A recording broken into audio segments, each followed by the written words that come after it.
नमस्कार, मी Tanaya मांडोकर celebrity promoters मध्ये तुमच्या सगळ्यांचं स्वागत करते। लवकरच सनई चौघडे ही नवी मालिका आपल्या भेटीस येत आहे, तेही आपल्या लाडक्या झी मराठीवर। तर त्यातीलच काही दमदार कलाकार आपल्या सोबत आहेत। चला तर मग त्यांच्याशी गप्पा मारूयात। सगळ्यात पहिले कसे आहात दोघे? खूप मस्त, मजेत, धमाल धमाल एकदम। तुझे तर धमाल आम्ही बघितलीच मगाशी की तू एकदम म्हणजे असं एक्साइटमेंट मध्येच आहेस निमिष एकदम। आणि मी तुझ्याकडे येत पहिले जय की आज एक लीड रोल करतोस बरोबर या मालिकेसाठी जय नावाचं, तर त्याबद्दल काय सांगशील? कॅरेक्टर खूप स्ट्रॉंग आहे, पॉवरफुल आहे, एनर्जेटिक आहे। त्याला मुलींचा राग येतो, तिटकारा आहे। त्याच्या ऑफिसमध्ये सुद्धा त्याला एकही मुलगी नकोय, इतका तो स्ट्रिक्ट आहे या बाबतीत। पण बाकी फोकस्ड आहे करिअरमध्ये। त्याला खूप काही अचीव्ह करायचंय लाईफमध्ये, पण त्याची एक थॉट प्रोसेस अशी आहे की जर मुली आयुष्यात आल्या तर हे सगळं काहीच अचीव्ह करता येणार नाही, कारण वेळ वाया जाईल, आपलं डिस्ट्रॅक्शन होईल। तर अशा पद्धतीने एक थॉट प्रोसेस असलेला मुलगा आहे। आणि घरी त्याच्या आई, आजी, एक छोटा भाऊ आणि बहीण आहे, आणि त्यांच्यासोबत तो खूप चांगल्या पद्धतीने राहतोय, प्रेमळ आहे। आणि हा त्याचा एक मित्र कम सेक्रेटरी कम असिस्टंट आहे, सगळं काही हा आहे। तर ह्याच्यासोबतचं एक वेगळ्या पद्धतीचं बॉन्डिंग आहे। तर अशा पद्धतीने ओव्हरऑल हे कॅरेक्टर। बरं, हे जेव्हा तुझ्याकडे आलं की हे कॅरेक्टर आपल्याला प्ले करायचं, तर तुझी थॉट प्रोसेस काय होती? कारण एखादा कॅरेक्टर जेव्हा आपण प्ले करायला बघतो किंवा ते आपल्याला पहिलं पोर्ट्रे करावं लागतं की ह्याच्यातून आपल्याला काय चेंजेस करायचे किंवा कसं टॅकल करायचंय, हे आपण ती थॉट प्रोसेसच आपली चालू होते। तर तेव्हा तुझी थॉट प्रोसेस काय होती? नाही, या सगळ्यात मला ऑब्व्हियसली गाईड करणारे म्हणजे राजू सर होते, मनस्वी होती, नंतर सुबोध चॅनल मधून होते, दीपा होती।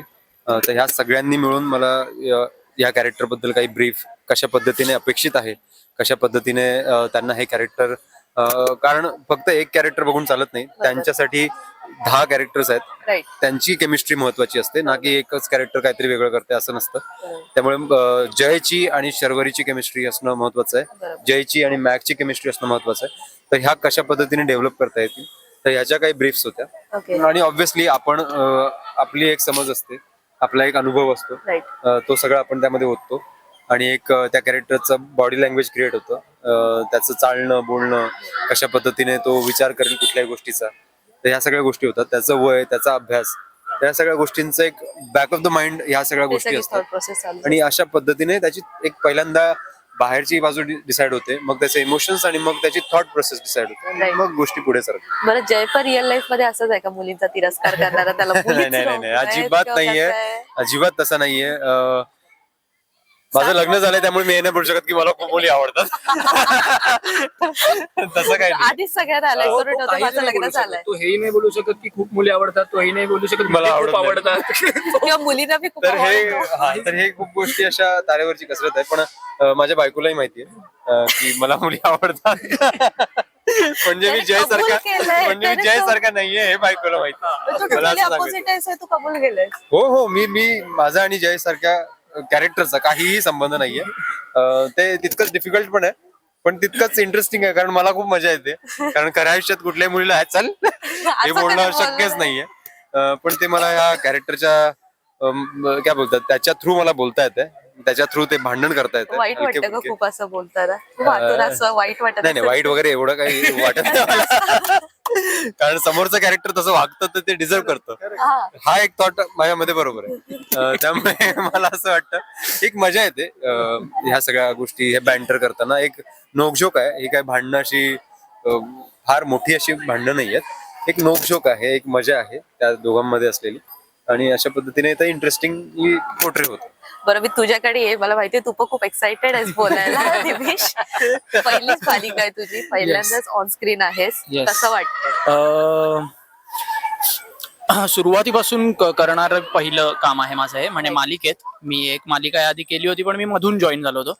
तर सुरुवातीपासून जॉईन होताना तीच मजा असते की तुम्हाला अख्खं ते काय म्हणतो आपण, मालिका किंवा कुठलंही प्रॉडक्ट हे बाळ असतं दिग्दर्शकाचं, प्रोडक्शनचं, चॅनलचं, आणि ते बाळ तयार होताना, उभं राहताना, घडताना आपण बघत असतो।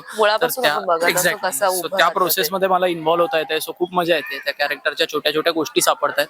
आणि आता जास्त बोलणार नाही मी कॅरेक्टर बद्दल, तुम्हाला हळूहळू बघून कळेलच, पण मी एवढंच सांगेन की आता तो म्हणत होता ना, तेव्हा मला ते आठवलं की ना, माझ्या आत्ताच मी गेल्या 2-4 दिवसापूर्वी कोरियन ड्रामा बघितला ओके. आणि त्याला पण फार आवडतात कोरियन ड्रामा. मी पहिल्यांदाच बघितला, तर त्यांनी मला सांगितलं होतं की तू बघ, आणि माझी बायको पण मला सतत सांगत होती. तर तो बघितल्यानंतर ना तुम्हाला त्या कॅरेक्टरची गंमत मला तेव्हा कळली की आपण जे म्हणतो की एखाद्या मुलाला मुली आवडत नाहीत, अशाच प्रकारचं काहीतरी मला त्याच्यात दिसलं.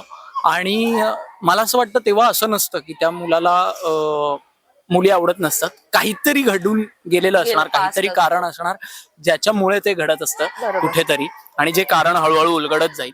तर मला असं वाटतं की त्याची ही चॉईस आणि समोर जी कोणती मुलगी येणार आहे आता आमची, तर त्या दोघांमधलं दुवा असणारं हे कॅरेक्टर आहे असं म्हणायला हरकत नाही. तर मला दोन्ही साईडनी मजा येणार आहे. माझं कॅरेक्टरचा अप्रोच खूप क्लिअर आहे की सरांना खुश ठेवायचं आहे, आणि माझ्या मते आमच्यातली केमिस्ट्री अशी क्लिक झाली आम्ही जेव्हा त्याच्यावरतीच मी येणार पहिल्यांदा. होते Yes, ऍक्च्युली yes. आता की काय तुमची कशी केमिस्ट्री अशी क्लिक झाली, कारण तू तसं बोललास की ऑनस्क्रीन तू पहिल्यांदा आलास आणि त्याच्यानंतर सरांचा तू बोलतोस की Correct. होतच आधीपासून ऑनस्क्रीन, तर त्याबद्दल काय सांगशील? मला असं वाटतं की काहीतरी क्लिक होतं. आता ते काय ते एक्झॅक्टली आपण सांगू नाही शकत. आम्ही जेव्हा पहिल्यांदा भेटलो ग्रीट अँड मीटला तेव्हा काय आम्ही फार बोललो नव्हतो, पण जेव्हा मी आय गेस शूटच्या दिवशी का लुक टेस्टच्या दिवशी पहिल्यांदा भेटलो तेव्हा काहीतरी बोलणं क्लिक झालं. 2-4 विचार पटून गेले किंवा काहीतरी झालं, आणि असं झालं की हा ही काहीतरी वाईब मॅच झाली. आणि अदर दॅन दॅट जेव्हा तुम्ही प्रोफेशनली काम करता ऍक्टर म्हणून, तेव्हा तुम्हाला तेवढं तर भान ठेवायचंच असतं. आता आमचं नशीब चांगलं आहे की आमचे विचारही पटलेत आणि आमची वाईब मॅच झाली, पण ते नसतं झालं तरी देखील आम्हाला ते कुठेतरी कॅरेक्टर म्हणून प्रोफेशनली चांगलंच करायचं होतं. तर त्या दोन्ही गोष्टी आमच्या जुळून आल्यात. सो आय गेस ही केमिस्ट्री तुम्हाला 100, 200, 300% आवडेल याची आम्ही खात्री देऊ. अरे वा.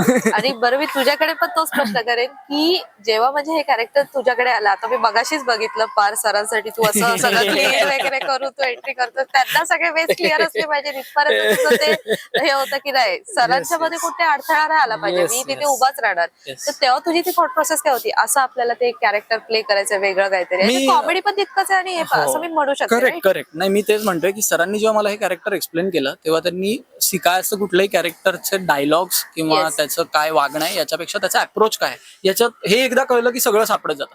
सरांनी मला पहिल्याच दिवशी हे सांगितलं होतं की तो प्रचंड नोकरीसाठी आणि कामासाठी भुकेलेला आहे. त्याला माहितीये की या माणसाला खुश ठेवलं तर आपण खुश एकदम राहणार. खुश राहणार आहोत, आपलं सगळं चांगलं होणार आहे, Sorted आपली होणार आहे फॅमिली छान राहू शकणार आहे. त्याच्यामुळे तो खूप क्लिअर आहे.